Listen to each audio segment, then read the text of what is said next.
Happy Thursday, everybody. I'm Jade Scott. This is GrowthRx, and I am so excited today about this presentation for a lot of reasons.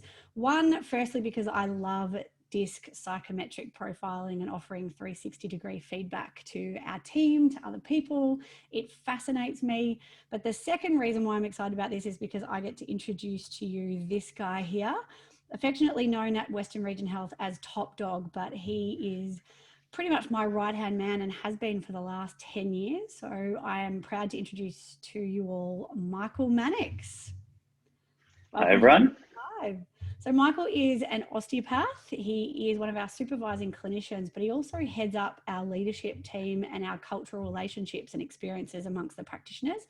There's over 20 of us at the moment at Western Region Health, and we spend a huge amount of time investing in communication with our teams, understanding them for a lot of reasons, because the way that we deliver feedback and the way that delivering feedback has evolved over the time, both based on evidence, research, and emotional intelligence, is constantly changing. And we pride ourselves on being at the forefront of that. And Michael's been on this journey with myself and with the team for a really long time, but has really, over probably the last couple of years, I would say, taken a real vested interest in this psychometric profiling. And a lot of people have heard about DISC, but we really want to deep dive into that. And Michael has spent hours behind the scenes today putting together a presentation for you, which we're going to jump into in a little while. But I would like to introduce you a little bit more, Michael. So perhaps asking you a few hard-hitting questions, one of which I love, is dad jokes. You've got an amazing array of dad jokes. What's your favourite? Oh, got a few, don't I? Like a good dad, I don't play favourites though. But going off what you showed yesterday with all the anatomy and the healthcare ones, I thought I'd give a run for that. So I had a joke about amnesia, but I forgot it. I have not actually heard you say that one, and that's uncommon for me. I've usually heard all your bad jokes by now. Okay, and my second question is, I mean, you are so passionate about being a clinician, but also leadership. What do you love most about your job? My job's about helping people. So you can keep it as simple as that. We're here to help people, and not just with patients, but other practitioners as well in the role that I've got. So it's really good that it's got a lot of job satisfaction at the end of the day. Yeah, and that probably ties into your DISC style, but we'll get to those behavioural styles in a little while. And in true GrowthRx style, I love hearing from industry leaders about what leadership means to them. So I'd love to hear how you define leadership. Yeah, I've had to think about this because it's obviously huge, isn't it? Really, it can be as broad or as simple as people make it. The thing that comes back to me is probably the word inspire. Leaderships are those that inspire others, and it can come with a tag. I think I love my footy. So if we go to footy terms, you've got your coach and you've got your captain, and they're given a title of a leadership, and they go out there and they do their role and they talk to the guys. But the inspiration can come from anywhere. It can come from a 17-year-old who backs back into a pack and puts their body on the line, or the smallest guy taking on the biggest opponent that they've got. So those little moments will inspire everyone. And so for me, the leadership is whoever inspires or how you inspire. So you don't have to have a title, but we've all got it in us. Yeah, and I'm sure that resonates a lot with our team, and a lot of those are watching now. You certainly inspire them, and you lead by example, and you set the standard at Western Region Health. We're very lucky to have you. So with that, I'm going to hand over to you. I'm going to let you share your screen now, and the rest of us are going to sit back and learn more about DISC psychometric profiling and the lots of subsets that go behind the scenes in putting it together and making it what it is. Beautiful. So you can see that. Good to go. All right. So this is something I could have talked for hours and hours on. I could have spent all day chatting to everyone.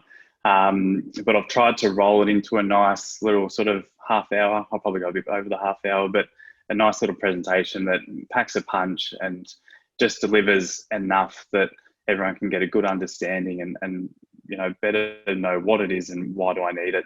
And then they can apply it straight away, particularly with the allied health setting. I think that a lot of the disc type stuff that we do tends to be in regards to big corporate world, but there's so much value in it, and hopefully that's what I'll help with today. So we'll go through my why first. There's a nice little photo of our team, a couple of photos of our team. They're probably the ones that inspired me to go on this journey. It started a lot longer. It starts from, if I could have photos of my patients, I'd have them up there as well. So my why, I began sort of my CPD life and my continual professional development, looking at different ways I could help myself clinically. A lot of the dry needling and movement courses and chronic pain and all these different fields that I looked at, looking for a bit of a niche and where I sit, but it always came back to the people. I didn't really want to pigeonhole what I was doing. I didn't want to say, oh, these are the type of patients that I treat. I loved the variety that I got, and the variety that I got was all based on their personalities, and that's where I got the best out of it. So I started looking at things,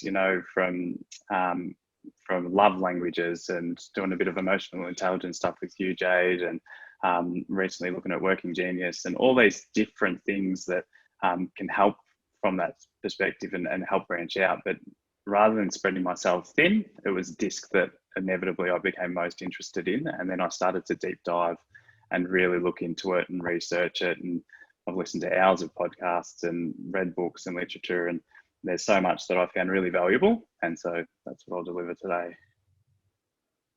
So a little bit of history. Some people like it, some people don't, but depends what type you are. But the appreciation that I want you to get for this is just how far back it tracks. From ancient Greeks and Aztecs, thinking of personality was impacted by external elements. Hippocrates looked at, other things as well. But if you look at the words choleric, phlegmatic, sanguine, and melancholic, they're words that you've heard before. And then 1920, Carl Jung, he tied personality to thought process, so intuitive, feeling, sensing, and thinking type of people. And then it was in 1926 that William Marston, he started to study the emotions of normal people, and with that he came up with the DISC model. So dominant, influencing, steady, and compliant. And since 1926 we're still running with the same four. So Walter Clark created DISC in 1956. He took the learnings from William Marston, and then he created what is the DISC assessment. And since then it's developed, it's changed, but the primary function and the primary groups are still the same. And so I find that really interesting to see that they haven't kept changing as we've gone along. The DISC model is what it is.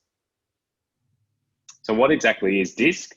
So DISC Advanced, developed by Disc Profiles Australia, which is the ones that we use, is a personal assessment tool used by millions of people around the world to improve teamwork, communication, and productivity in the workplace. So essentially, you'll do a questionnaire that'll be, it'll be asking you how you will respond to, or what you like the most or what you like the least in certain scenarios. And then from that, we compile your answers to provide an assessment. And so it's not a matter of us having a guess as to what we think you would be like. It's about the individual stating how they are and then taking that and then building on it. We see the world not as it is, but as we are, by Stephen R. Covey. I really love this quote, and it's probably one of the ones that really helped drive my passion with it. It goes hand in hand with the hardest part of walking in someone else's shoes is first taking off your own. And I think that the perceptions and the beliefs is something that's really important. So the more we get to know about people, the more that we understand them, the better our communications are, the better our relationships are. And that's not just with your teammates, that's with your patients as well, and everyone you come in contact with. So the agenda, some of the main things we'll go through today: developing an understanding of the different individual behaviours, perceptions, ours and others is a really important part that we'll go through. Identifying the behavioural styles of others, identifying my own style. So we'll go a little bit through what the DISC Advanced assessments look like, just so you can get a bit of a taste. And then communication is something that we'll go throughout as well. And then action plans, not for today. Okay, so this is a framework, but I think it's really important. We will learn about a model that identifies the main behavioural styles and the facilitate the interaction between them. But The model is a tool for observing and analysing a part of their behaviour. It's not analysing their whole personality. It does not classify people as good or bad, nor measure intelligence. And that's a really important thing as well. People start to think, oh, what are you actually checking when we do it? It's just about how you see the world. It doesn't measure knowledge or skills. And another thing, none of the behavioural styles is better or worse. You don't sit there and say, oh, I want to be that one, or I want to be that one. You don't want to try and guess what you want the answer to be, because they all have their strengths and weaknesses. So behaviour, which is what we elicit or how we act, is a function of personality and surrounding factors. So if we better understand the personality of those that are around us, we can control the surrounding factors. You know, some people, they do well under pressure. You put them under pressure, they turn into a diamond. Other people under pressure, they just crumble. So it's about finding out what their personality is and then how we can create a really nice environment that's going to help the behaviour of the person and help us get the most out of them. And I think it's really nice if we have that understanding of where their personality lies, that we can then take some of that responsibility in creating the best workplace possible. So we'll get into it and we'll go through what the behavioural styles are. So D style, which is dominant, decisive, tough, strong-willed, competitive, demanding, independent, self-centered, moves fast, takes risks, goal-orientated, gets things done now, likes control and power. And we've got the lion there, and I think that really does sort of show it. Really majestic, beautiful animals. You do still need to be careful of them though. Under pressure, they lack concern. So they're so goal-orientated, they just want to get the job done. And in doing so, if they miss out on a few people, harm a few people along the way, then so be it. And that's how they'll act. So if we have an understanding of that, we know the people that are going to get the job done. We just have to make sure they're doing it the right way. And fear, loss of control. They want to control their environment. And if you take that away from them, that's when they're going to really arc up. So the I style. I is the influencing style. We've got the cute little otters there, and they're lovely. So really cute. And you can really appreciate that they love that connection, the I style. They're sociable, they're talkative, they're open, they're very enthusiastic, energetic, they're persuasive in the way that they chat to you. They can be very emotional, and that's just how involved they get with people. They're very optimistic, lively, people-oriented and spontaneous. Under pressure, disorganized. So they're the ideas people. They love things and they bring that high energy and they get things done and they start all these different projects, but they don't necessarily finish them. So you need these people to create that momentum and get things going. But then you really need to hone in on them and sort of say, right, we've done the first part. Now, what are the steps that go thereafter? And their biggest fear, social rejection. They want to be loved. They want to be liked. They want to be a part of it. So the S style. So S style is steadiness. So they're just like the golden retriever, that calm, steady, careful, patient. They're really good listeners. They're modest, trustworthy, laid back, persistent, shy, quiet. Under pressure, they're too willing. There's sort of people, they're your yes man. You know, you ask them to do something, oh yes, I can do that. They don't want to let you down. And so they just put too much on their plate and they keep saying yes and they keep saying yes until the bundle just drops out, okay?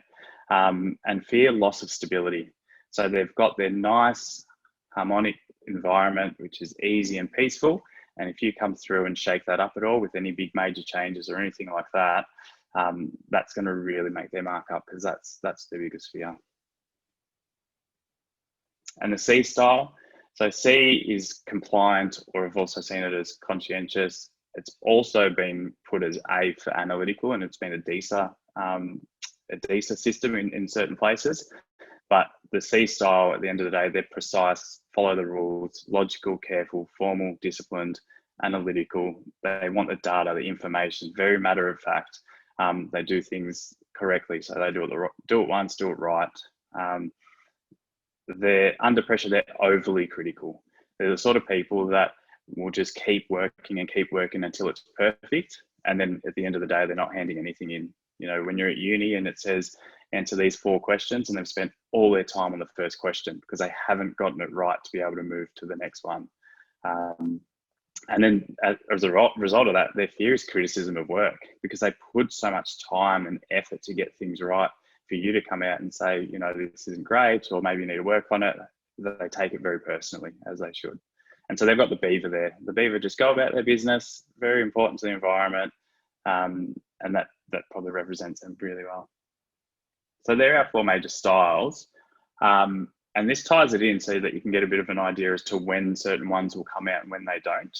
So first of all, if we go through the priority ones, so the high priority is your C and your D, and then less of a priority is your I and your S. So high priority just means they're task orientated, okay? Whereas your I and S, they're more people orientated. They're more about the relationships and about the connecting. So the C and D, they want to be competent. They want to get the work done and make sure it's there. Whereas your I and S, they're more about connection, more about being approachable. That's how they progress through. So this I and S, they struggle with conflict because they want to be liked. They want to be in amongst that group. Whereas the C and D, they're not as phased about conflict. They're a bit more skeptical. So they struggle more with your vulnerability side of things. Vulnerability is something particularly in leadership that gets branded around a lot at the moment. And it is something that's really, really important because that's how we get people to open up if we first do ourselves. But the C and D, because they're more skeptical in nature, they're less likely to open up. They would prefer that they're in control and that they make a mistake rather than be let down by other people. Whereas the I and S, they're sort of people that would prefer to give you a chance. And then if you let them down, then that wasn't their doing, that was your doing. And that's just how they both, that's the difference between them all. If we think about relationships, and it's probably a good way to sum it up, if you've got an I or S partner and you have dinner and then they want you to show a bit of love and they're sitting on the couch, they want cuddles. They want you to show their love by snuggling in and enjoying a movie perhaps. Whereas your C and D partners, they're the sorts that if you're going to show your love, then do something for them. You know, go and do the dishes and clean the house and have, you know, yourself prepared for the next day. Because the people side of it and the cuddles and stuff, they're not as interested in it. They're all about the task. They want you to do something. Okay, so that's a priority. Pace, if we go to each side of it, so your D and your I, you're fast paced, and your C and your S, a lot slower paced. And what that means is your D and your I, they take control, they take action, they step up, they want to be involved. They're in control of their environment and they're going to make things happen. Whereas your C and S, a bit slower paced, they're happy to observe. They're happy to sit back and to watch. If karaoke is going on, they don't need to jump up on stage. They're happy for you to go up on stage. D and I's, they've probably got the microphone. With that, your C and S, therefore, they're more your risk assessment. They're going to watch, wait, and see how things are going. Where your D and I's, they're looking more at the opportunities. They're looking at, well, how can I get something out of the situation that I'm in? So for example, a GrowthRx Live, your D's and I's, they're chomping at the bit. They're ready to step up, get involved, and they want to present, they want to do something. Whereas your C and your S, they're sort of sitting back going, I enjoy it and I think it's great, but it might not be for me. They will step out of their style because you can also, as long as you recognize where you sit and what your style is, they will step out, but they might have things like a PowerPoint. So they're nice and prepared and they've limited the amount of risks that go into it. So one side, they're happy being passive. The other side, they want to get involved. So with that, now we've got the 4. Let's have a look at some types of practitioners that are out there. Like this lovely lady that we've got here. She's a definite I. Seen her before, Jay? Oh, wow. So don't ask where I got it from. So here we have a very I style practitioner. You know, she's pretty much built a business on being they're fantastic, the I's first and foremost. They're really, really good at engaging. They love a chat. They've got that connection side of it that we were talking about. So they bring their patients along for the ride. They want to help. They're high energy. They're very optimistic. And they're really, really nice for patients to be able to come in and have someone that controls the consult because they are that high-paced sort of thing. But they need to stay on track with the time and the task side of it. So they might spend too much of their time just chatting away and not actually getting to the next steps. You may have to just keep them in line with their time in particular. On the other side of it, we've got, which I don't know, we'll just keep this picture up. I thought it deserves its airtime. So the other practitioners, so A D style practitioner, also really, really good. They come in, they are high task orientated, they are fast paced, so they control the consult. They're there to get a job done. They're going to walk in and make sure the patient's looked after and can progress. If you think of The Biggest Loser, and we've got the commando on there, he's there, he's yelling at them, he'll push patients out of their comfort zone to get the results that are needed. Not afraid of conflicts, but they want the results. But they need to be wary of the human element. They need to be wary that patients need to like you in terms of to come back first and foremost, but they need that human connection to like it to get the results too. So the other practitioners, we've got our S style. S style, fantastic. They're brilliant because they're the best listeners. You know, they don't have any ego, so the patient always comes first. You know, they want to do everything they possibly can so that everything's working, because they don't like to lose that stability. As I said before, they like that nice, calm environment. So that's what they want to create for the patient.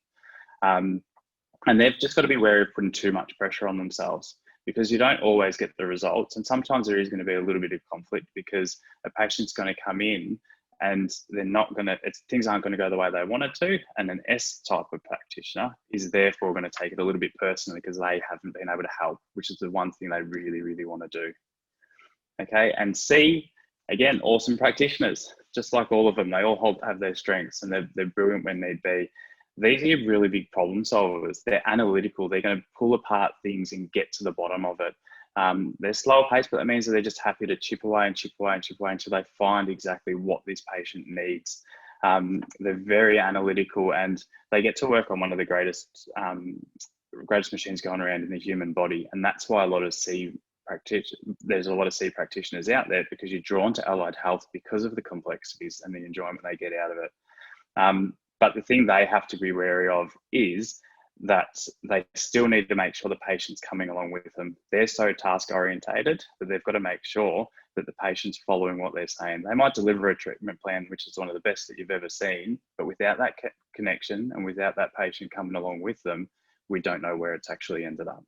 Okay, so there's just a very brief snapshot of the 4 types of practitioners that you get when they're eliciting those sort of personality styles. And then we've got the same thing but happening with our different types of patients. So we need to be aware of who's in front of us so that we can adapt accordingly. And then what we're going to go through is how to motivate them as well.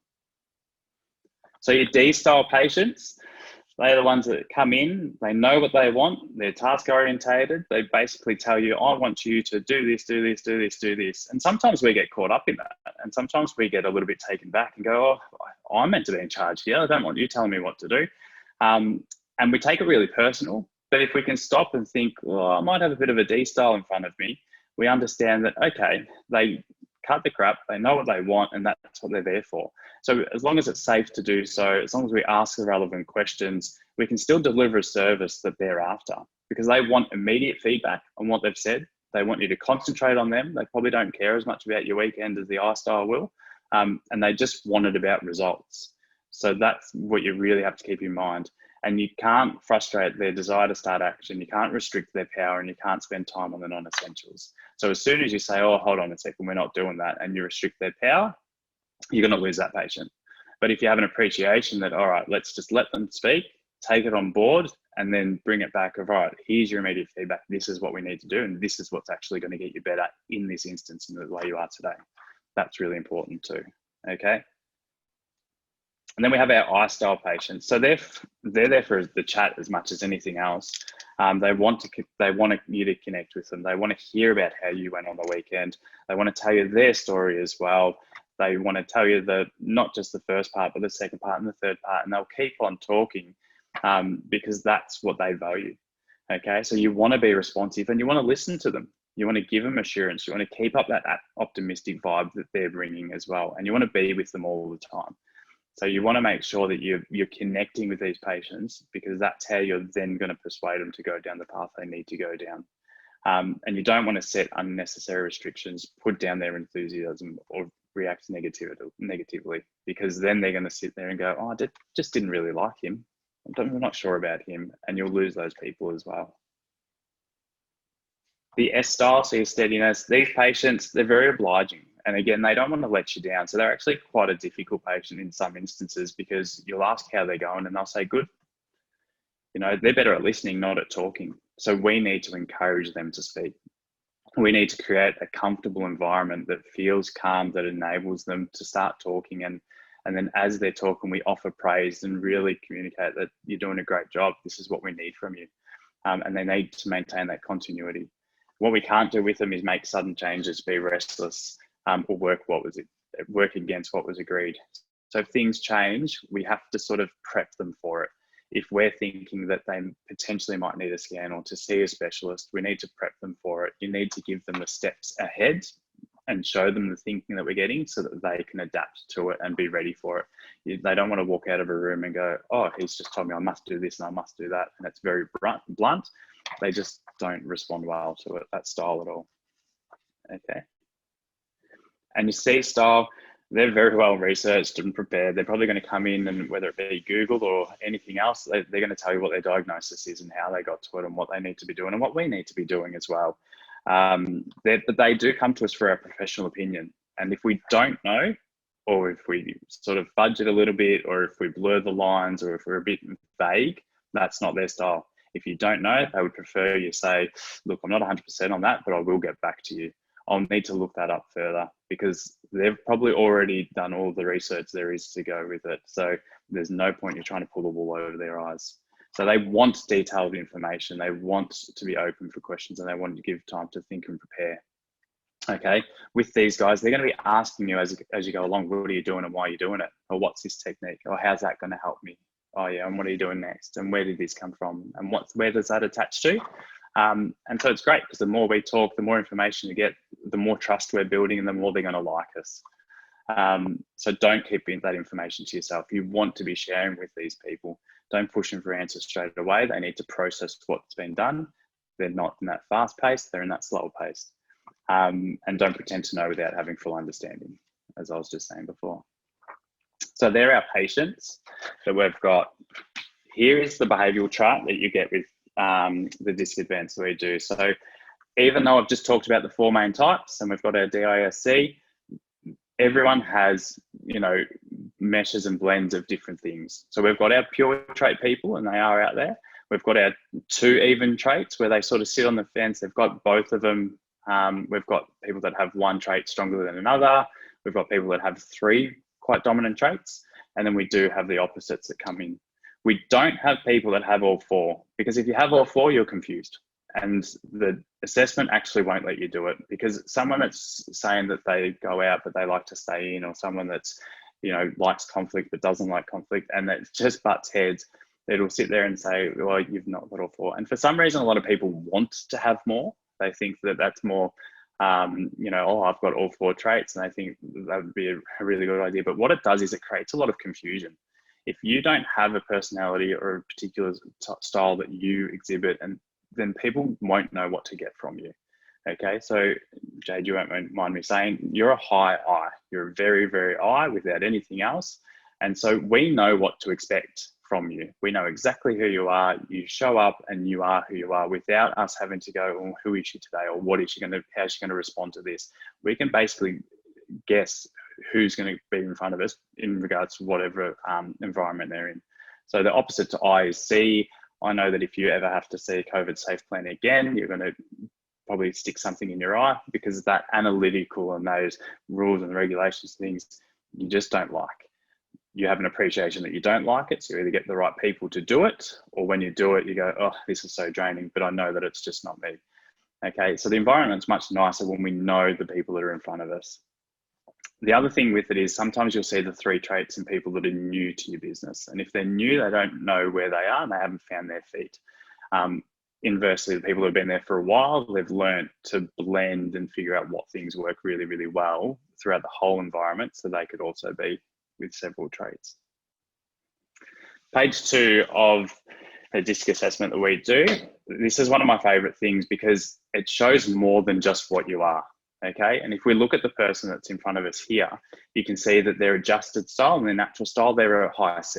And once upon a time, when we did the little tests and assessments with DISC, it was just a matter of fill the things out and then it spat out where you were, you know, you're a C. And I can be a C, but there's so much more happening and there's so much more that we can read into it. And that's purely from this chart. And if we look at this person in particular, you can see in their natural style, the I is quite low, and in their adjusted style, the I comes up quite a bit. And it's the biggest shift that they've got on their graph. And so someone with this, it could be an osteo, they love the problem solving of osteo, or any health practitioners out there, sorry, but they love the health science component of it, naturally don't have much I, but then their adjusted style, they know that they have to bring that connection. And so they know they have to present this different form of themselves. So at work, that's what they do. And they start to show more of the I property. Okay, and if this is one of my co-workers, they might not want to talk at lunchtime. They might not want to come to social events because naturally they don't have that I social component to them. They will do it because it's part of the job, and they still love the job. It's not like, oh, they're doing a job they don't want to be part of. They still love the job and they love the aspects of the job, but they have to bring a different version, and that can become tiring for them. So if they don't want to talk at lunchtime, I don't sit there going, oh, what's wrong with this guy? We know that that's just how they are, or what they're like. And likewise, if they've done this for themselves and they go home to a loved one and they say, oh, do you know what? I did a disc today and I realized that I have to bring this other version of myself. So when I come home and I don't want to talk for the first, hour, whatever it is, this is why. It's just how I've been. Okay. The other thing that we see with this is not only does it show what they are. So one of the ladies at our work, she's a very high S and she suits the S to a T. She is that very calm, loving type of person, but her D is so far down on this graph that it's almost bottoming out. She has got no D in her at all, both natural and adjusted. So she's shocking with conflict, doesn't want it. It makes her nervous, it makes her uncomfortable. There was one incident where she had a patient that just didn't sit in that nice, calm environment, and it made her feel, she couldn't explain it, but it just made her feel wrong. And then we knew that because of her D style, we can't expect her to deal with that situation. We can't expect her, did you let him down lightly, or what methods did you use, or maybe we can use these techniques. So we knew that based on that, we had to step up and had to go through that uncomfortable conflict type situation to make sure that she doesn't go through it. And the other thing with that is that she also doesn't give much feedback because she doesn't want to give constructive criticism, because she's always looking for the positives, and that's just her natural style. And so with that, we still want feedback from her. We still want to receive that. We know that that's how she is. So we've put methods in place where she fills out a form that says areas of concern.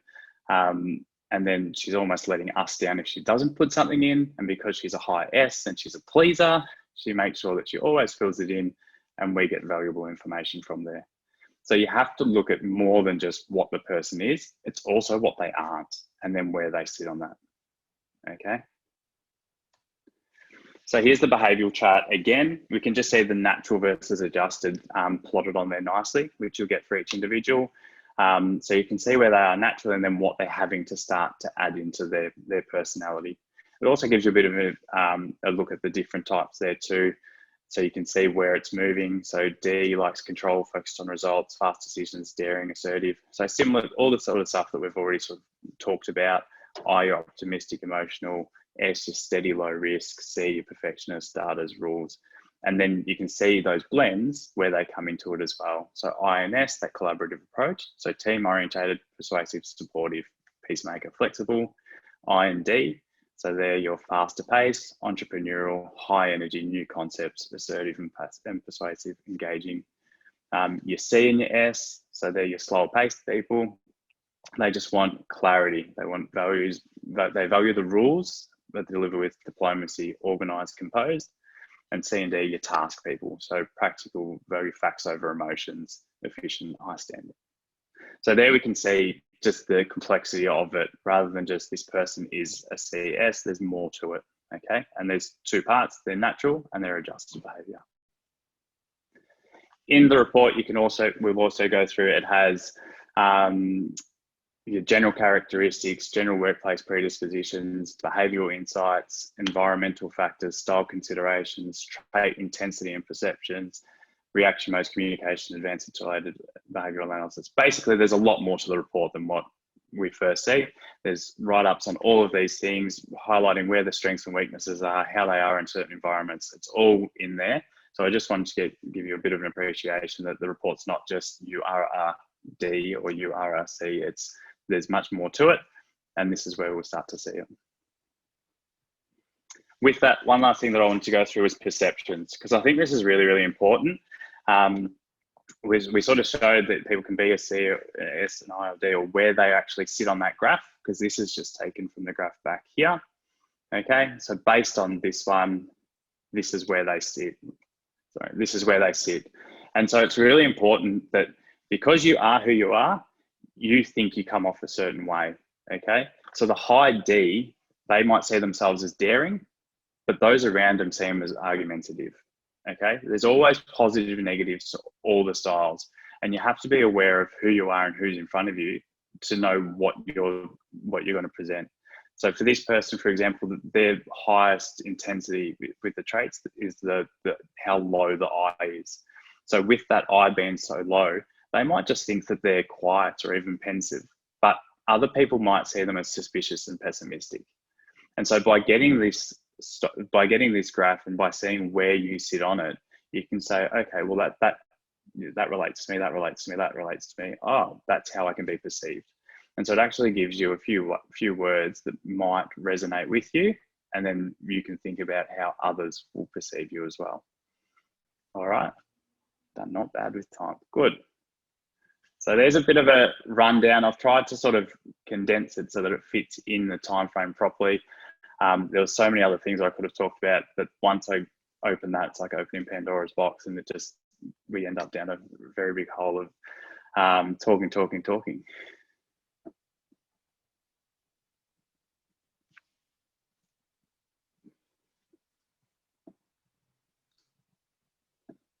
Hold on one second. I can't hear you, Jade. No one can hear me because I was on mute. Thank you. Oh, all right. Well, you're back now. Good. So as I was saying, everyone can see the passion, the commitment that you put behind that. You're certainly all over it, and the way that you articulate it and bring it all together is evident there. And it's, I guess, one of the important things that I want to raise from this is why we do it. I feel like as leaders for us, particularly at Western Region Health and in all of the study that I've done in leadership, this was that missing piece of the puzzle. And the reason why is because it objectivizes behaviors. And when you do that, you're removing opinion, because opinions without a solution becomes a criticism, and that's feedback of the worst kind. And that's something that we don't do at Western Region Health, nor should we do in any practice as a business owner. So rather than thinking about how you perceive somebody to be just because of their behavior at work or how they're presenting or how they react to a certain situation, we saw a lot of this in COVID. When you understand somebody's behavioral style, it makes sense how we respond in crisis, but it also removes the judgment. And that's really important for me as a passionate, fearless leader. I want to understand the team, and being a high I trait, the 1.3% of the population that just have a pure trait, I'm proud of that. But at the same time, I need to recognize my shortcomings. And this objectifies that for me as well. It allows me to look outside the square, and even having conversations with you, the reason why we are passionate about doing this, and one of the first of its kind to offer this type of reporting, is because it is advanced. Everybody has seen a DISC report in the past where you plot it on a graph and you get your ruler out and draw it. What we offer with DISC Advance is customized to private practice and to healthcare. We can offer you just individual reports where you can get your own report. It's about 16 pages long. Is that correct? And we kind of go through and you can read that at your own pace. You can purchase a couple of them. So for you and a practice manager. And one of the values of sort of where it comes in is when you look at leadership, you're looking at relationships and communication. You're looking at risk mitigation, negotiation, relationships. So we can do paired reporting. So for example, let's say that somebody has got a practitioner or an admin team member, and there is some sort of conflict, which you're going to get when you get different personalities in the workplace.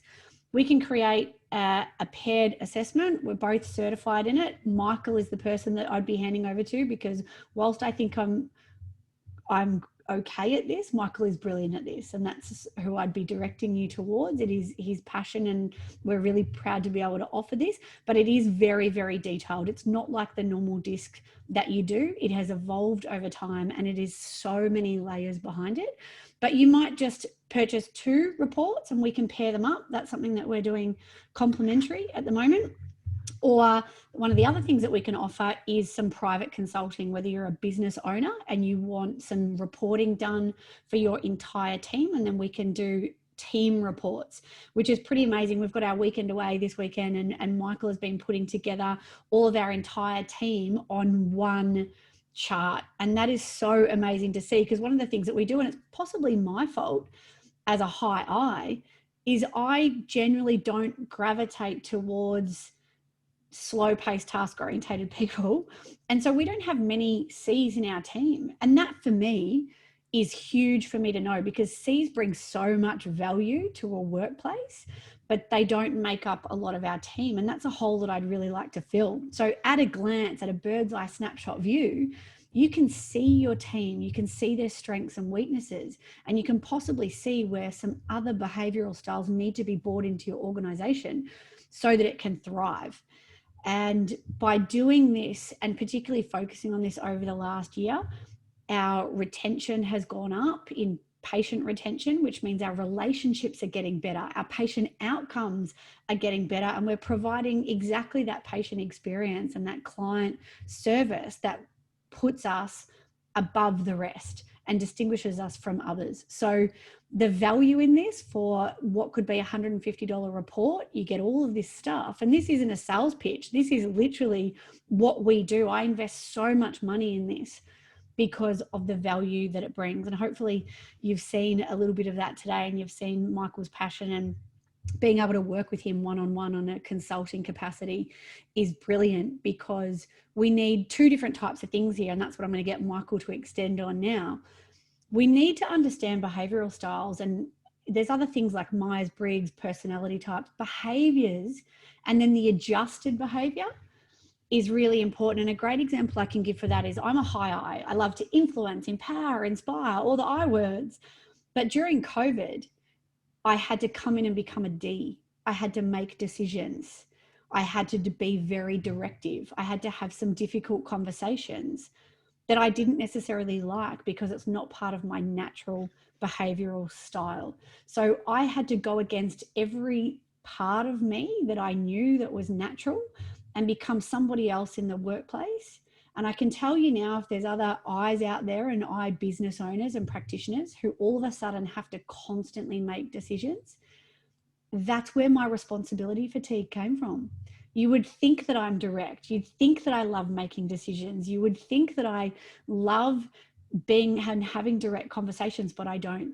So whilst I probably love the influential side of navigating around COVID and helping others and inspiring others to have great workplaces during that time, I hated being direct, and it near burned me out, because it made me draw on something that wasn't natural. And understanding my disc profile allowed me to understand where that was coming in. So there are so many applications of this, both internally and amongst your team, that Michael and I could talk about this all day, which is why we did certify ourselves in being able to offer this advice. But I guess one of the things for you, Michael, I mean, you're working with a team, you literally spend days and hours, and as you would do consulting with any business, studying what these look like, and having such a background behind this, you're just so good at it. So this comes naturally for you now. But one of the questions that we all love, I mean, you're not going to say that anyone is better. I know that you're not going to say that, because they've all got strengths and weaknesses, but I would love to know, is there any particular style? And I know James Scomberg was talking about this, and we'll probably get a little bit more insight from him. Are there any styles that are drawn to healthcare and private practice, would you say? Is there any one that kind of stands out from your experience more than others? Or how diplomatic do I play it, Jade, is the answer there. I think as long as we have that understanding, which I think doing a disc for yourself is the most important part. I was very diplomatic, even the way that I spoke about each of the different types of practitioners, and I talked about their strengths and weaknesses. As long as you know where you stand, then you're going to be able to talk about it, and you're going to be able to work on your strengths. If you know the type of person that you are within yourself, then you can really, really work on those strengths and develop further, and then have an understanding of your weaknesses, because everyone responds differently to everyone. Okay. And you can't exactly say that one's better than the other, because it depends on what the individual needs. What does that person need to get the results that they're in? I think from what we've seen, there's not as many Ds that are within healthcare. From all of the ones that I've looked at, it's less as a primary one, because that conflict and that results driven without that connection seems to be one thing that they just don't have. Most people, if they're adjusted one, they always sort of sit around that S and that I. So that connection with patients seems to be the thing that really draws people to osteo. And even the people that are C, they then will have a secondary one of either S or I. So they love the analytical part of it. As I said, they get to work on the greatest thing ever in the human body. So they tend to have the interest in those health sciences potentially, but then it's still the connection that they recognize they bring for all allied health. I think they're the ones that I've seen the most. And it does help with some of these difficult conversations, because when you look back on people and team members that have come into the industry, they're an allied health professional and they're working in a people-orientated job every single day, 2 or 3 years out in practice, if they're a D or a C style personality, they can sometimes start to feel a bit jaded in the workplace, in their job, and maybe get to a point where they start to question their career choice. Because when you aren't people orientated and yet you are having to deal with people every single day, you can start to question the progression and the future of your career. And we do see that quite often. So sometimes, having some... Yep, go ahead. With that, I think, so the Ds and the Is are the ones that are, as I said, faster paced and faster control their environment. So as a boss, they're the ones that will bring issues to you. They're the ones that will speak up and will come to you and say, hey, this is annoying me, or this is where I'm at, and you have a good understanding, because they're trying to do their best to work with you to have the environment that suits them. Whereas your C and your S, they're a bit more reserved, and so they may not bring that to you. They are that sort of sit back and watch, and then after a while, they'll make up their decision without even saying anything to you. They'll get to a point where they'll go, oh, this isn't where I want to be. And so there's whatever reason, their job satisfaction might change, and go, why didn't you just talk to me? Or why didn't you bring it to my attention? But that would be their personality. So you have to be on those sort of people and create the environment allows them to have their voice, but in a nice controlled manner. Otherwise you will potentially have a high turnover and lose those staff. Yeah. And it does also indicate, and this is where I am going to be biased, but it does indicate where that communication, the relationships and the trust building aspect of what we do. I am very happy to admit that whilst Western Region Health grew at a rapid rate, I was also a very average practitioner. So I built the foundations of Western Region Health off being likable. Patients liked coming back to see me. I'm sure that a lot of them probably didn't come back because of the results-driven aspects of their patient outcomes, but they just liked being around me. They liked being treated by me, and I probably inspired a better vision for, I guess, their healthcare. So there's so many different foundations to that, based upon your behavioural style and what you deliver, is also the backbone of your practice and the philosophies behind what you do. And every single practice is different and built off the foundations of a different business owner and the behaviors of a different business owner. And that's really important for the business owners out there watching. Your personality or behavioral style at work does form the foundations for the rest of your team. And so if nothing else, looking into your own disc style and plotting yourself so that you know how to interact better with your team is a great place to start. Would you agree there? Yeah, absolutely. Because it is your reputation at the end of the day, what you've brought and what you've built people will need to represent your brand. And so patients have an expectation when coming into a clinic, and it's going to be based off whatever you've shown prior. And so all of a sudden it changes too drastically and they're not going to get the same buy-in. Yeah. And Lisa, I can see you in the comments there. Apparently you're a very high D, as a business owner. And I guess, what are we seeing? So what can we assess from Lisa there, being a very high D business owner? Also, I can say and speak on Lisa's behalf, very successful business owner with a very, very big team with an amazing, great culture, with her captaining that ship. What are we seeing in D style business owners? Yeah, I'd have to look more into it for the personal one, but Ds get things done.